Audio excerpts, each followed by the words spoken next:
Ini sering masuk soalnya ya, misalnya kayak bahan baku obat harus ada sertifikat apa, terus bahan berbahaya harus ada sertifikat apa. Nah, itu sering jadi pertanyaan. Jadi kalau dalam pengadaan teman-teman, kalau bahan baku obat dia itu harus ada sertifikat analisa ya. Kemudian untuk sediaan farmasi, alkes, dan BMHP tentunya semuanya harus ada izin edarnya. Dan untuk bahan berbahaya harus ada material safety data sheet-nya ya. Jangan sampai enggak, biasanya agak tebel ya.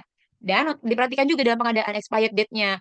Minimal harusnya 2 tahun. Kecuali dia memang kayak misalnya vaksin atau bahan labor, reagen labor itu biasanya nggak sampai 2 tahun ya. Singkat-singkat. Nah itu boleh jadi pertimbangan juga untuk diterima atau tidaknya gitu ya. Atau diadakan atau tidaknya.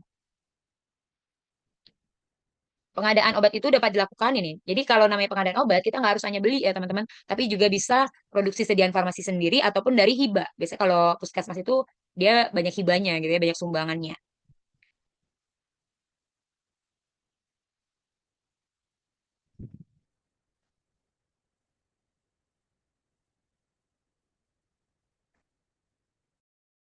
Dapatkan penawaran musim hujan dengan Agoda. Download Agoda App sekarang.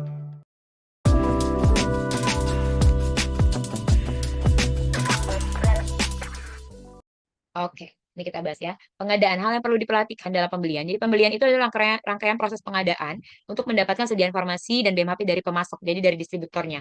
Hal apa yang perlu kita perhatikan gitu ya? Yang perlu kita perhatikan adalah kriterianya, baik itu kriteria umum maupun kriteria mutu obatnya. Kemudian persyaratan pemasoknya. Bagaimana pemasok yang kita pilih? Nanti ada kita bahas ya. Kemudian penentuan waktu pengadaan dan kedatangannya berkaitan dengan lead time-nya atau eh, waktu obat itu dari waktu itu dari waktu obat dipesan sampai waktu obat datang ya. Kemudian pemantauan rencana pengadaan sesuai jenis, jumlah, dan waktunya.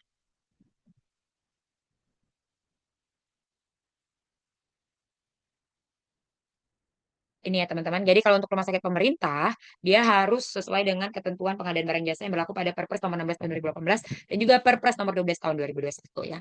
Metode pembelian ada apa aja? Ada 4 secara garis besar. Yang pertama adalah tender terbuka. Tender terbuka itu seperti apa?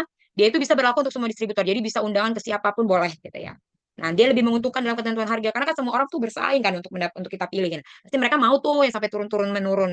Itu dia lebih menguntungkan dalam tender terbuka. Pelaksananya memerlukan waktu yang kuat dan waktu yang lama karena cukup memakan waktu ya. Kemudian ada tender terbatas. Bedanya apa sama tender terbuka? Kalau tender terbatas tuh dia sudah punya daftar orang-orangnya gitu ya. Jadi hanya dilakukan kayak pengecekan aja cuma beberapa orang gitu kan ya. Dan dia juga harganya masih dapat dikendalikan gitu. Dan biasanya menjadi pertimbangan sih dalam tender terbatas dia masuk atau enggak, ya dia distributornya punya reputasi yang baik atau enggak gitu kan ya. Kemudian tawar menawar dilakukan bila itemnya enggak ada gitu ya, enggak penting. Biasanya dilakukan pendekatan langsung untuk item tertentu. Misalnya kita tuh enggak laku obat Caviflex misalnya ya. Jadi kita tawar menawar aja, aku mau beli satu nih, bisa nggak tetap dapat diskon gitu kan ya. Itu berkaitan dengan komunikasi lagi. Kemudian terakhir ada pembelian langsung. Pembelian langsung ini bisa pembeliannya dalam jumlah sedikit, perlu segera tersedia dan harganya tertentu relatif lebih mahal gitu ya. Jadi kalau pembelian langsung tuh dia biasanya jumlahnya kecil karena kan harganya lebih tinggi ya daripada tender.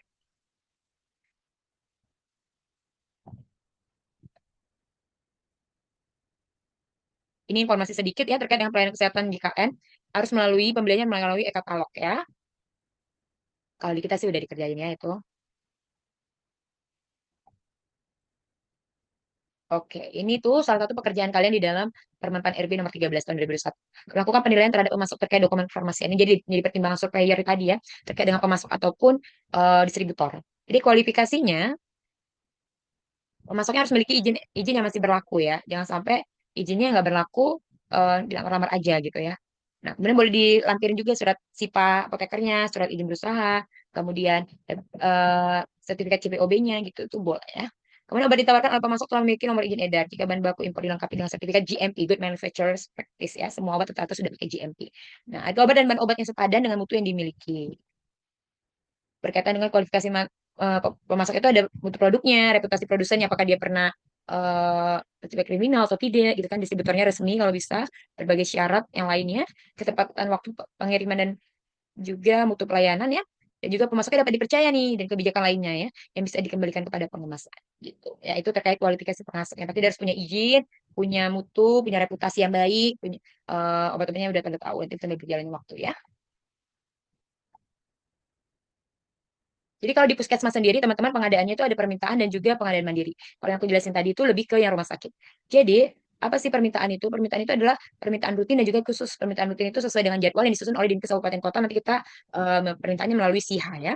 Kemudian kalau permintaan khusus, biasanya dia di luar jadwal distribusi rutin gitu. Jadi misalnya tiba-tiba butuh apa gitu, kita nggak ada stoknya, kita mau beli ke distributor boleh nggak? Boleh ya, atas izin kepala puskesmasnya.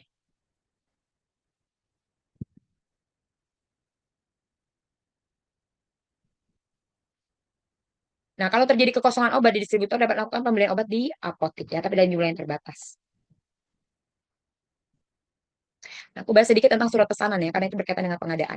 Jadi surat pesanan itu adalah eh, surat kita kepada distributor untuk mengadakan obat yang kita beli gitu kan ya.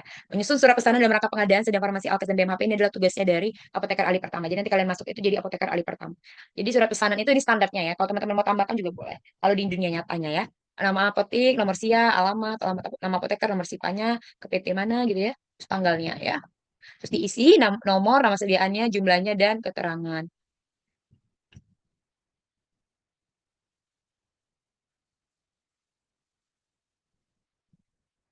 Oke, kita bahas satu persatu. Jadi ada surat pesanan untuk narkotika, psikotropika, dan prekursor farmasi ya, teman-teman. Jadi untuk obat-obat surat pesanan narkotika, psikotropika, prekursor OT gitu dibuat terpisah dari surat pesanan obat yang lain ya. Dan dia itu dibuat tiga rangkap. Jadi kalau menurut PB POM yang terbaru, nanti aku kirim juga, itu tiga rangkap, dua untuk pemasok, satu arsip. Walaupun kadang dunia nyatanya kalau narkotika itu kadang minta tiga rangkap untuk penyediaannya ya. Nah, surat pesanan itu harus disimpan sekurang-kurangnya 5 tahun berdasarkan tanggal dan nomor urut surat pesanan. Dan surat pesanan yang tidak dilayani harusnya meminta surat penolakan. Misalnya kalian belinya 10, yang datang cuma 5. Harus dimintain tuh surat penolakan dari pemasoknya. Bisa jadi dia emang tolak atau dia eh, SPJ apotek puskes rumah sakit itu sebenarnya formatnya sama Kak, harus sesuai dengan kayak gitu tadi. Tapi walaupun teman-teman ada yang beda gitu formatnya boleh, tapi yang penting susunannya tuh yang tadi di sebelumnya ada gitu. Misalnya kan kayak gini ya. Teman-teman misalnya maunya YTH-nya di atas gitu nggak apa-apa. Terus itu nama apotekernya barengan SIPA, boleh nggak? Boleh. Pokoknya intinya dalam dalam konten yang dalam sini bisa masuk gitu ya. OT masuk psiko, narko, dan prekursor ya Kak, sama tiga rangkap ya.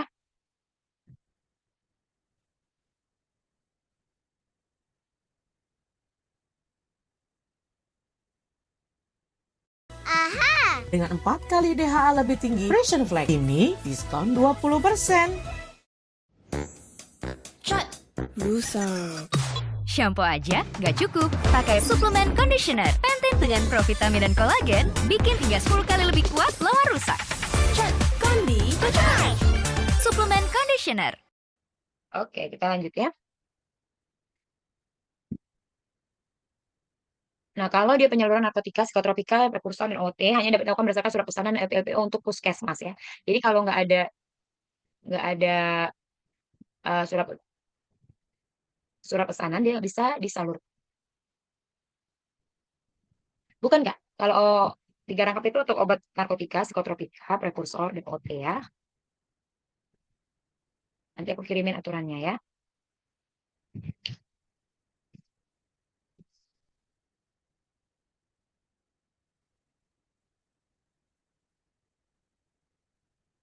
Nih, kalau yang obat kayaknya tadi kelewat ya, maaf.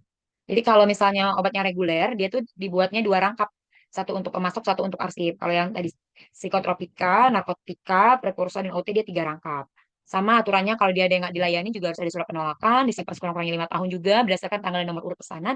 Dan LPLPO juga ya, disimpan sekurang-kurangnya selama 5 tahun juga. Dan diurutin tanggal dan nomor urut LPLPO-nya dalam penyusunannya.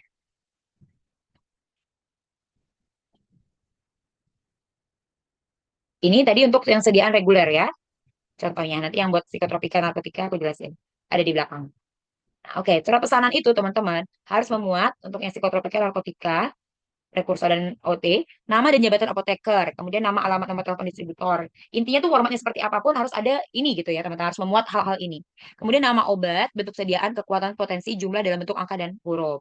Kemudian nama dan alamat sarana penggunanya dan tanda tangan, stempel dan nomor SIPA gitu ya. Jika pengiriman narkotika, psikotropika, dan prekursor melalui jasa pengangkutan, ini waktu itu pernah masuk soal sih, aku lupa SKB atau P3K gitu ya, harus dilengkapi dokumen serah terima antara PBS dengan jasa pengangkutan. Jadi kalau misalnya nih kita pakai pihak ketiga, distributor itu kan kadang pakai pihak ketiga kan untuk pengantar barangnya. Nah, antara pihak ketiga sama distributor itu harus ada dokumen serah terima untuk obat-obatan ini tadi. Minimal cantumin nama dan alamat jasa pengangkutan serta tanda tangan dan nama lengkap petugas jasa pengangkutannya.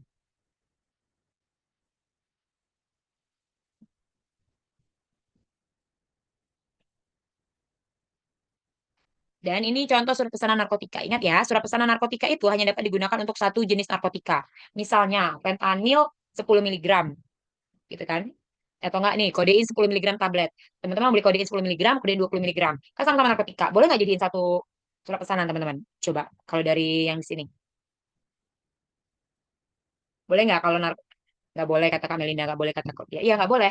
Jadi nanti dibuat sendiri nih surat pesanan narkotika untuk kodein 10 miligram dan surat pesanan untuk kodein 20 miligram. Jadi dia hanya untuk satu jenis narkotika ya.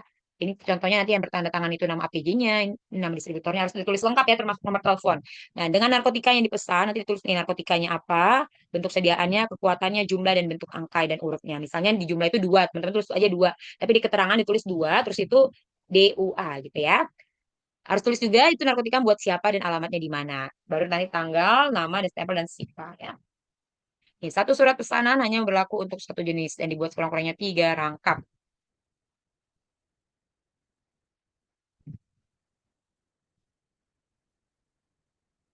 Ini contoh psikotropika. Dan kalau psikotropika itu teman-teman, surat pesanan psikotropika dapat digunakan untuk satu atau berapa jenis psikotropika. Jadi misalnya ada alprazolam, midazolam. Itu digabung atau dipisah surat pesanannya. Jangan ya. Oke. Dipisah nggak teman-teman? Digabung cantik, baik cantik. Oke, kakaknya Rena ini lucu juga nih. Oke, digabung ya. Kalau psikotropika itu boleh digabung. Ya, benar dong. Harus bisa digabung kalau distributornya sama. Karena kan satu surat pesanan untuk satu distributor. Satu nomor ya, teman-teman ya. Oke. Ini sama ya, dibuat sekurang-kurangnya 3 rangka. Formatnya juga hampir sama. Jangan lupa aja diganti dengan psikotropikanya. Jangan belinya psikotropika dengannya ini dengan narkotika ya. Ini yang nanti direvisi belum bisa jadinya order. Sering kejadian nggak tuh teman-teman yang eh, udah kerja di pelayanan? Sering nggak kejadian? Misalnya typo nih. Kita mau beli psikotropika, taunya di sini kita tulisnya dengan narkotika. Di sini nih, tulisnya dengan narkotika. Padahal nama obat-obatnya itu udah psikotropika semua. Di sini sudah psikotropika. Dibalikin SP-nya karena typo di situ. Karena kalau psikotropika, narkotika, prekursor, OT itu sangat ketat ya, distributor pasti. Nah, ini untuk prekursor. Prekursor sama OT sama ya, teman-teman. Dia dapat digunakan satu atau untuk satu dan beberapa jenis prekursor untuk satu SP ya, ke distributor yang sama, sama kayak psikotropika ya. Formatnya sama juga. Yang ini harusnya nggak boleh ya TTK ya, beli ya. Terus langsung apoteker. Oke. Apotek itu dapat nyalain obat kepada pasien. Selain kepada pasien, dia juga dapat nyalain ke ini teman-teman. Apotek lainnya, puskesmas, instalasi farmasi rumah sakit, dokter, bidang praktek, dan instalasi farmasi klinik.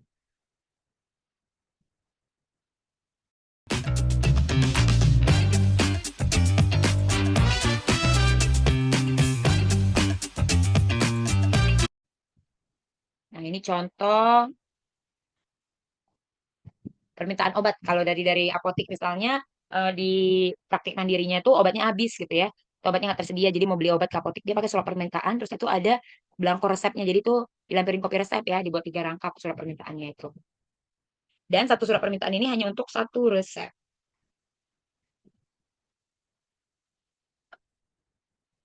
Untuk yang reguler. Tapi kalau untuk yang eh, prekursor, golongan obat terbatas, satu surat permintaan hanya berlaku untuk satu obat. Golongan obat bebas terbatas, prekursor farmasi, itu golongan obat bebas terbatas ya. Satu resep, Kak. Misalnya di resepnya itu, kalau yang kalau obat reguler gitu ya, obat satu resep itu misalnya dia, bentar, aku jelasin, kita buka ini. Dia itu misalnya resepnya adanya alprazolam gitu. Dia maunya alprazolam. Ya udah kita berarti di satu resep itu. Tapi biasanya di satu resep itu nggak semua obatnya di apoteknya nggak di kliniknya nggak ada ya.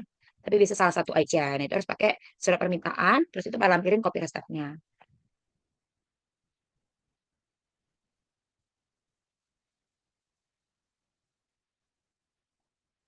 Oke, jadi formulir gini teman-teman, kalau obat bebas terbatas gitu kan, dia kan nggak pakai resep. Jadi tuh dia cuma buat satu obat aja, nih bilang untuk satu obat. Kayak kan kalau obat bebas terbatas, obat golongan bebas, obat terbatas itu dia kan nggak perlu pakai resep belinya ya ke apotek. Nah jadi dia tuh cuman pakai surat ini boleh, tapi dibuat cuman untuk satu obat aja. Misalnya mau beli obatnya, cara aku pikirin. Eh, Obatnya misalnya yang mengandung prekursor itu ada Demakolin gitu nah ya. Nah, berarti cuma buat Demakolin aja nggak boleh nanti ditambahin lagi si paratusin gitu nggak boleh dan satu obat gitu. Tapi kalau obat keras itu kan obat keras itu termasuk obat narkotika, psikotropika, prekursor yang golongannya K itu dia harus pakai resep. Nah, kita kita pelayanannya untuk surat permintaan ke apoteknya dilampirin resep itu. Nanti boleh misalnya kita mau obat apa yang apa semua satu resep itu kita mau tebus semua atau kita beli semua atau hanya salah satu. Jadi dituliskan di sini ya, yang di bagian ini.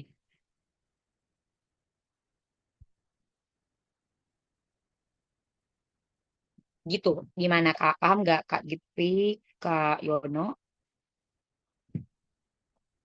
Cukup jelas nggak formulir 5 sama formulir 7-nya?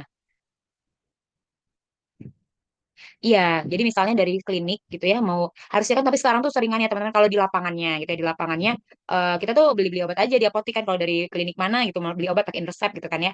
Nah, tapi sebenarnya aturannya itu nggak boleh kayak gitu. Jadi itu harus aturannya itu harus ada surat permintaan ini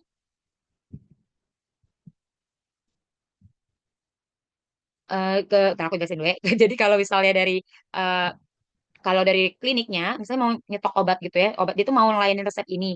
Kalau misalnya pasiennya langsung ke sana kan berarti pemasukannya buat apotek kan. Nah kalau dia tuh mau pemasukannya buat kliniknya ini, jadi kan dia mau nggak mau beliin obat dulu nih kan ke apotek. Nah, untuk dia beli obat itu ke apotek harusnya dia ngelampirin resep itu tadi, nanti dilayani di apotek pakai surat permintaan kayak gitu. Tapi memang di lapangannya ini jarang terjadi. Ini aku hanya sekadar informasi kalau seharusnya tuh kayak gini nih peraturannya gitu. Iya boleh kopi resep yang dilampirin. Itu kan tulisannya dilampirin kopi resep ya.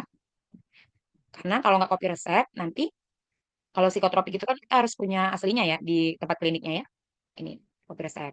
Terus itu kalau yang bidan praktik tadi, kalau aku nggak salah soal pretesnya itu dia narkotika kan. Kalau di bidan itu kita nggak boleh kasih narkotika ya. Kalau obat-obat biasa boleh. Gitu, teman-teman. Masih kurang paham atau sudah cukup?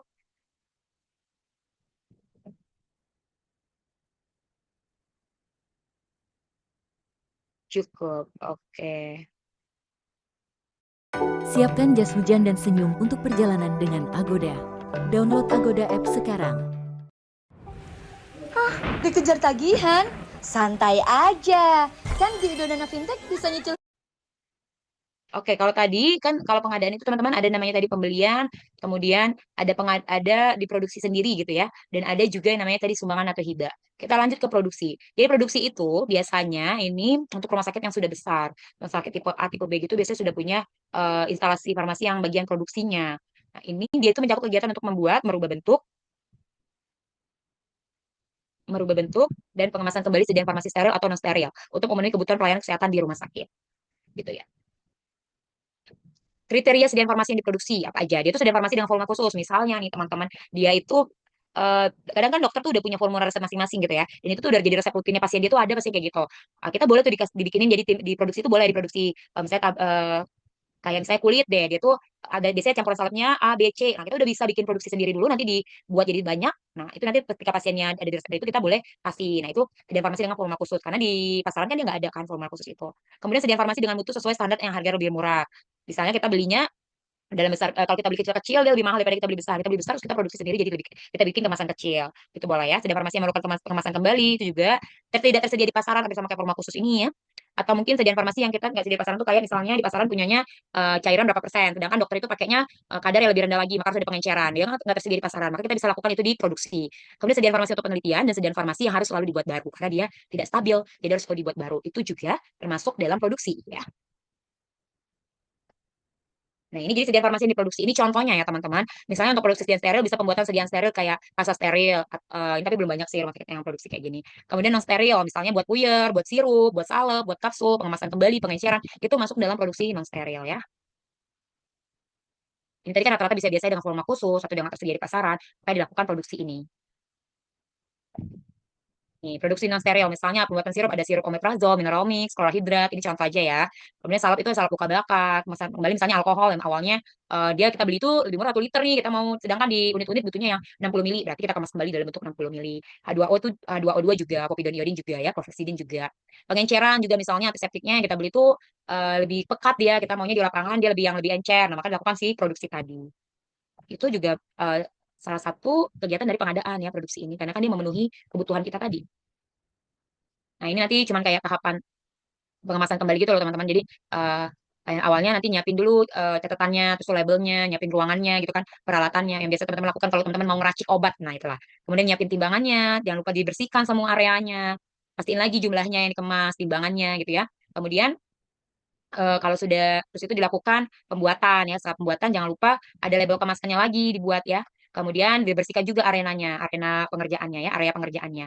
Kemudian ditutup lagi tempat-tempat wadah-wadah yang kita ambil bahannya. Ini tuh aku rinci aja secara spesifik itu. Tapi pada umumnya teman-teman sudah tahu sih tahap-tahap racikan itu kan yang pasti kita harus timbang barangnya, timbang bahan-bahannya, pastikan areanya tuh bersih, alat-alatnya sudah tersedia, baru kita timbang harus sesuai dengan jumlah persentasaan. Kemudian hasil racikan kita juga harus di label kan ya, harus diberikan label yang baru. Nah, kalau tadi kan kita sudah produksi kan ya, udah produksi, berarti kita ada hasil yang baru, ada sediaan farmasi yang baru. Apa yang harus kita perhatikan gitu ya? Jadi dalam pembuatan sediaan farmasi, dia harus akurat dalam identitasnya, kekuatannya, kemurnian dan mutu. Jangan sampai tuh kita salah salah memasukkan bahannya gitu ya. Jadi dia salah identitasnya atau kekuatannya. Awalnya mau bikinnya misalnya 5%, malah kita buat 2%, itu nggak boleh. Kemurniannya apalagi buat cairan murni nggak dia dan dia mutu, stabil nggak gitu ya. Dan harus sediaan farmasi itu dibuatin nomor LOT-nya ya. Nomor LOT ini kayak nomor batch gitu untuk mengidentifikasi tiap produk jadi dengan sejarah produksi dan pengendalian harus diberikan pada tiap batch-nya. Jadi misalnya sekali produksi kita ada 50, nah setiap 50 ini bikin nomor LOT-nya.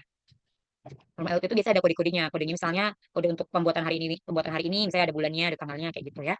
Nah, pembuatan sediaan farmasi harus diperhatikan persyaratannya itu ya, stabilitas, kecocokan rasa, kemasan, pemberian etiket dari berbagai produk yang dibuat. Jadi dia yang pasti harus stabil, kalau dia emang diminum gitu harus cocok rasanya, kemasannya juga harus benar gitu ya. Jangan sampai misalnya dia harus terhindar dari cahaya kita kasih botol putih, harus jadi botol coklat. Pemberian etiket yang pasti jangan lupa. Nih, jadi obat dan bahan kimia yang didistribusikan dengan pengemasan ulang harus diberikan etiket. Apa aja dimuat di dalam etiket? Ini tadi nama, konsentrasi atau kekuatannya, tanggal pengemasan, dan beyond use date-nya.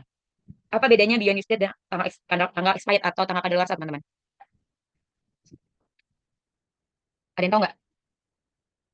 Kabar Rida nanya BUD inhaler berapa lama ya? Biasanya kalau inhaler itu Kak, dia ada di dalam kemasannya, tanggal-tanggal kemasannya. Jadi berbeda-beda ya. Atau enggak, biasanya 1 bulan sih kalau aku tuh melihat. Tapi nanti beyond use date itu ada dibahas Kak materinya, tenang aja ya. Oke, nanti aku jawab KIR ya. Kita bahas yang ini dulu. Tahu nggak teman-teman bedanya beyond use date sama tanggal kadaluarsa?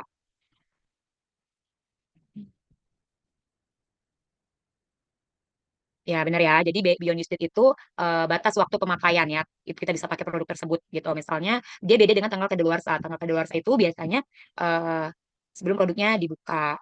Kalau sudah kita buka itu jadi beyond use date. Oke, udah jago semua. Oke, aku jawab dulu. KIR nanya, kamu nanya soal prioritas tadi, risperidon tablet itu masuk obat psikotropik atau reguler? Kalau masuk psikotropik harusnya 3 rangkap ya. Yap, jadi risperidon itu, yapnya itu adalah dia masuk reguler ya teman-teman. Kadang-kadang teman-teman ini aku sengaja tuh bikin gitu soalnya.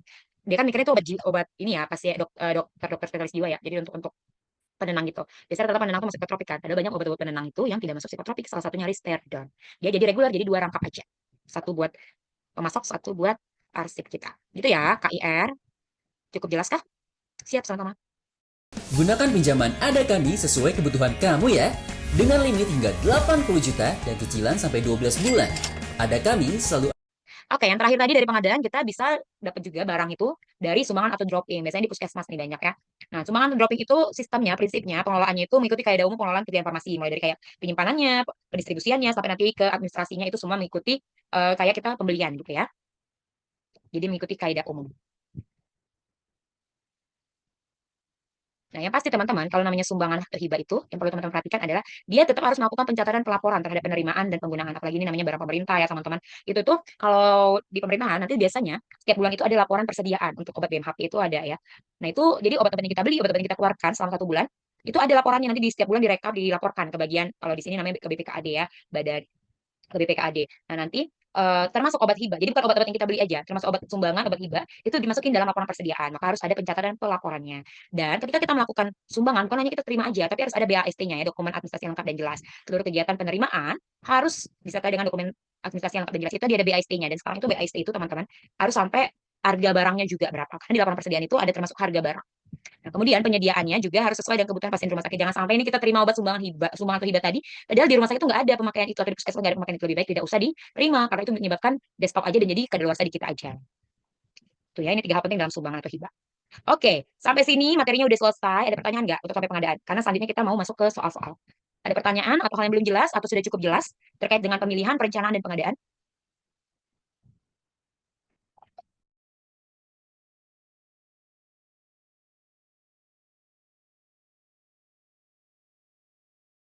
Sudah cukup jelas, teman-teman? Oke, form 5 dan 6. Sebenarnya form 5 dan 6 ini nggak terlalu banyak masuk sih. Ini aku cuma informasi aja ya, teman-teman. Maksudnya Ntar ya, Kak Danang, ntar aku respon aku ke Kamelinda dulu. Oke, form 5 dan form 7 ini, Kak, gini. Form 5 ini nih, kata kuncinya ada di atas ini ya.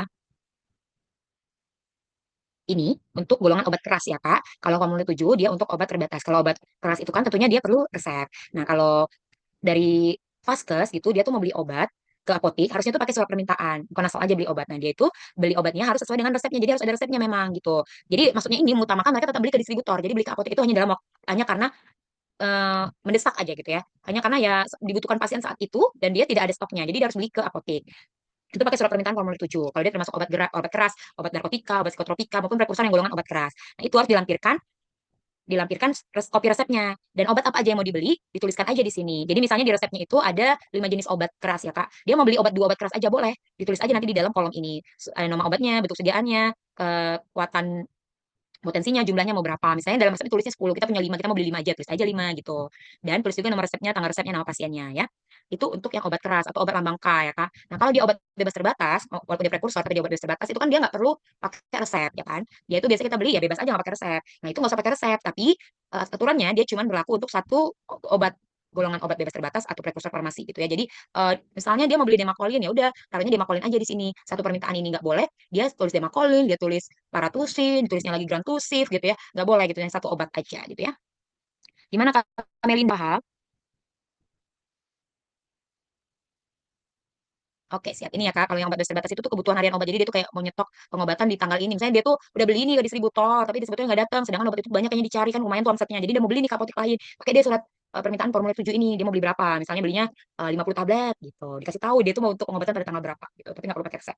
Gitu ya Kak Melinda? Paham? Paham, udah jawab tadi ya. Oke deh. Kak Danang jawabnya pertanyaannya Kak, mau nanya soal Kak, kalau untuk rumah sakit itu kemana ya? Sama rumah sakit atau ke dinkes? Oke, teman-teman, jadi sebenarnya kalau hibah dari rumah sakit ke rumah sakit itu boleh atau enggak? Sebenarnya itu tuh diperbolehkan ya teman-teman. Tapi pada nyatanya itu tuh jarang terjadi. Malah lebih banyak pinjam meminjam. Kenapa? Karena di rumah sakit ini dia itu punya laporan ini aku bilangnya yang pemerintahan ya Kak. Kalau misalnya hibahnya dari pemerintah ke swasta itu nggak boleh ya. Nah, kalau dari pemerintahan ke pemerintahan gitu ya, rumah sakit umum A ke rumah sakit umum B gitu ya, sama pemerintah. Boleh nggak sebenarnya? Boleh aja sumbangan atau hibah, tapi susahnya nanti di laporan persediaan. Jadi kalau kalau di lapangan kayak kita tuh punya laporan persediaan yang dilaporkan tiap bulan. Kalau misalnya kita hibah, itu tuh nggak ada tuh kolom hibah, adanya kolom resepan gitu. Nah, itu bingung pengeluarannya seperti apa. Dan kadang kita tuh nggak mau karena lebih baik dia pembelian aja. Kecuali obat-obat yang memang tidak ada di pasaran. Gitu sih. Gimana Kak Danang, cukup menjawab nggak? Jadi hibah ini biasanya teman-teman dari dinas kesehatan ke vaskes ya, vaskesnya bisa rumah sakit atau ke puskesmas, atau enggak nanti dinas kesehatan ini kan biasanya kayak obat HIV itu ya, dia tuh ada unit, bukan unit sih, kayak aku lembaga lembaga lembaga yang memang yang mengelola obat HIV, tapi itu bukan langsung ke rumah sakit atau puskesmas obatnya disalurkan, tapi tetap melalui dinas kesehatan. Nanti kita permintaannya ke dinas kesehatan kayak gitu. Oke Kak Danang, ada lagi pertanyaan sebelum kita masuk ke soal-soal teman-teman? Soal-soalnya cukup banyak sih hari ini aku siapin. Gas, oke. Jawab ya di kolom ya. Ini kita aturannya di sini A, aku nggak bikin A, B, C, D, jadi teman-teman anggap aja, pokoknya yang di sini A, B, C, D ya, coba dijawab.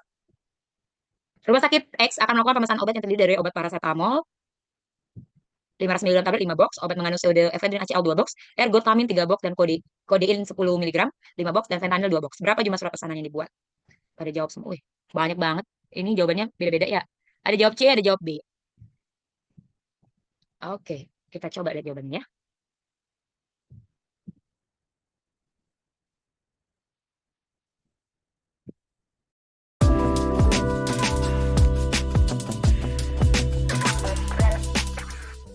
Baru Vision Plan to Brain Omega dengan Omega 3 dan 6. Dukung akal cermatnya. Jawabannya adalah B ya. 4 surat pesanan. Kenapa? Tadi ada PCT paracetamol ya, itu satu SP. Kemudian pseudoephedrine sama ergotamin bisa dibarengin kan, karena dia termasuk dalam prekursor. Kemudian kodein sama fentanyl walaupun sama-sama narkotika, tapi dia beda jenis, jadi harus dibedain. Jadi jumlahnya 4 surat pesanan. Oke, sudah jago semuanya. Lanjut. Ini teman-teman, hal yang perlu diperhatikan dalam perencanaan sediaan farmasi di rumah sakit kecuali. Tetap sama ya, A, B, C, D. Yang mana? Kejawab deh, kelihat deh jawabannya. Kelihat nggak tadi jawabannya? Kecuali ya teman-teman, kecuali yang dalam perencanaan kita. Kenapa Kak Praba? C, karena C itu apa tuh? Lucu-lucu ya, ini yang batch ini ya. Oke, C itu cinta, jadi karena itu cinta, cantik. Baiklah, kita lihat. Nah, Kamilina jawabnya lebih serius teman-teman. C soalnya itu lebih ke pengadaan. Ya, benar.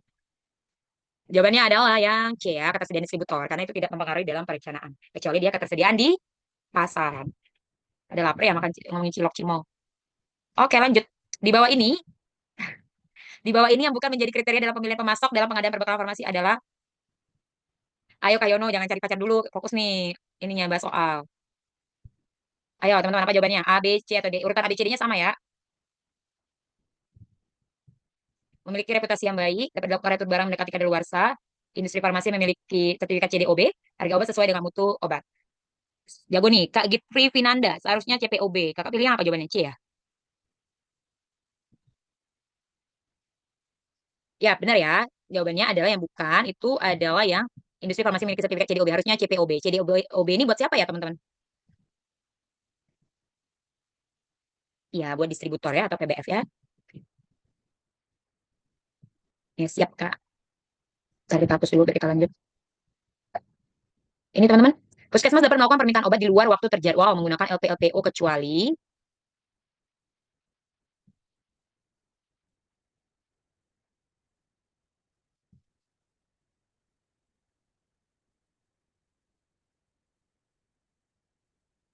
yang D jawabnya. Permintaan kebutuhan dokter segera. Coba kita lihat ya, benar nggak nih prediksi teman-teman?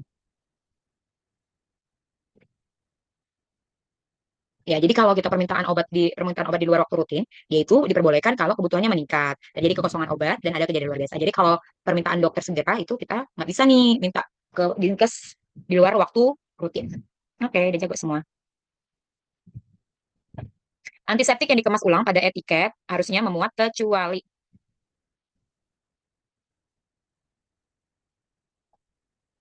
Ada jawabnya C. Coba aku lihat apa tanggal kadaluarsa. Oke. Harusnya apa ya kalau bukan tanggal kadaluarsa teman-teman? Kita sambil review nih. Yes, beyond use date. Ship. Benar. Oke. Kita lanjut. Nih ya, seharusnya beyond use date. Oke, lanjut lagi. Sertifikat yang harus ada untuk alat kesehatan yang diterima dari hibah. Harus sertifikat apa teman-teman kalau alat kesehatan? Nah, ada yang tahu nggak? Tadi nggak ada sih itu di soalnya, tapi aku mau ngetes. Nggak ada di materi aku. Ini sebagai tambahan aja. Tapi ini ada muncul di soal terakhir SKB. Apa teman-teman? Sertifikat IPMAK, CDOB, CPOB, sertifikat of origin. Nah, mulai lemes nih balasnya. Yang sertifikat of origin ya. Oke, coba kita lihat ya. Benar nggak? Ini tebak-tebak buah manggis atau yakin itu jawabannya? Benar ya, jawabannya adalah sertifikat of origin ya. Kalau CDOB, CPOB kan terkait dengan pendistribusian dan juga produksi ya. Oke, kita lanjut. Ini teman-teman. Instalasi farmasi rumah sakit X membuat omeprazole sirup. Uji yang harus diperhatikan oleh instalasi farmasi tersebut adalah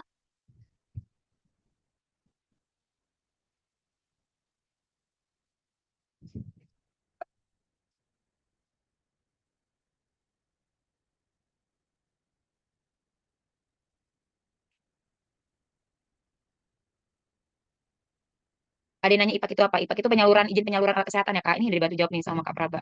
Jadi biasanya dari distributor. Kalau dari IBA gitu kita butuhnya sertifikat of origin ya. Rata-rata pada jawab D. D itu stabilitas ya. Oke, kita lihat ya jawabannya. Nih ya, jadi juknisnya si Permenkes ini, sedang farmasi yang diproduksi IFRS harus akurat dalam identitas, kekuatan, kemurnian, dan mutu. Yang harus diperhatikan persyaratannya adalah maaf teman-teman error. Stabilitas, kecocokan rasa, kemasan, dan pemberian etiket. Jadi kalau dalam pilihan tersebut tadi, jawabannya adalah uji stabilitas ya. Atau yang D. Mantap. Dapatkan penawaran musim hujan dengan Agoda. Download Agoda app sekarang.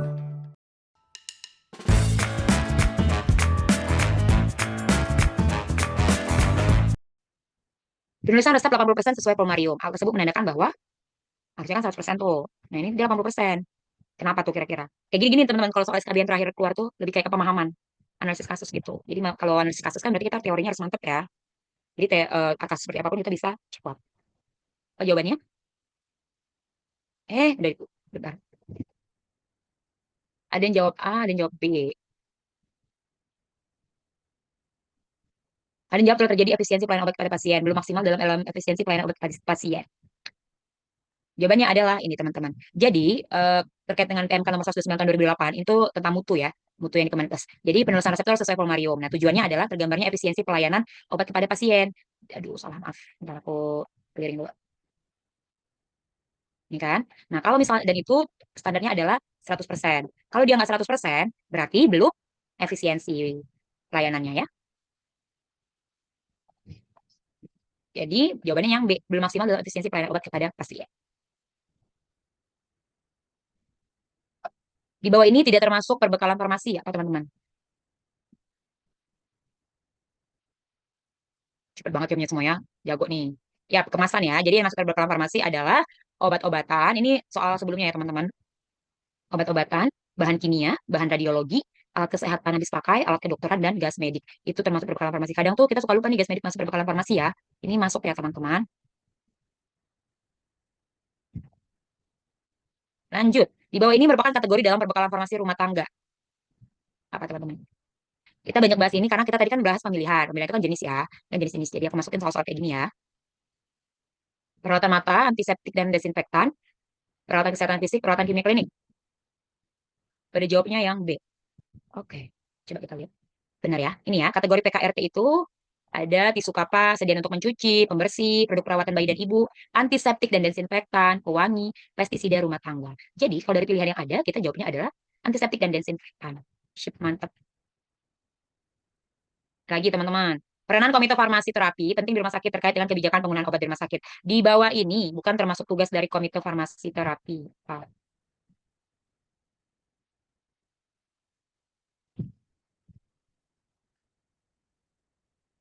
Belum ada yang bisa jawab ya? Coba.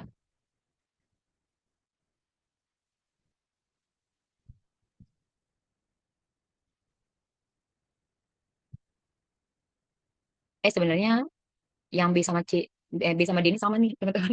Jadi harus pilihan jawabannya cuma A, B sama C ya. Yang ini sama nih.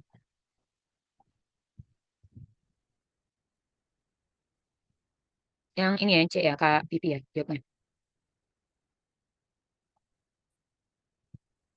Kenapa aja udah C? Menurut teman-teman apa? Yang bukan?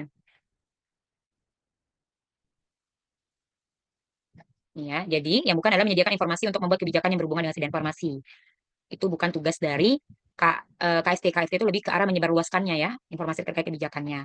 Yaitu mengembangkan kebijakan, melakukan seleksi, mengembangkan standar terapi, mengidentifikasi permasalahan dalam penggunaan obat itu tugasnya dia, karena kan dia yang menentukan jenis-jenis obat yang ada di rumah sakit kan itu di dalam KST kan teman-teman.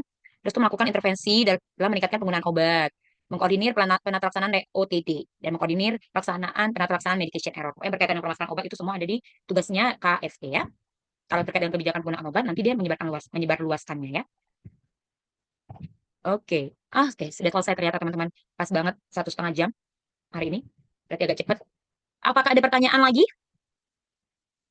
Aku kasih waktu untuk berpikir selama 2 menit ya.